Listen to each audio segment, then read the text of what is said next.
Hello guys, welcome back. In this video I will show you how to share Instagram memory to your story on mobile.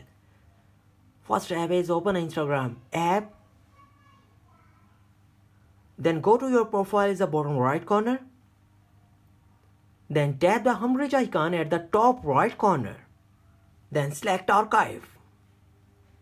Tap on the drop down menu at the top and then select story archive is the first option. Select the post you would like to share. Tap on the share button just beside the post. Tap more, then tap share. Then select your story. There is also a problem with this video, so ask about these comments any problem related to social media and internet. Let them know in the comments bar so that a video can be made on it. Please like this video and subscribe our channel and press icon for any updates and notifications.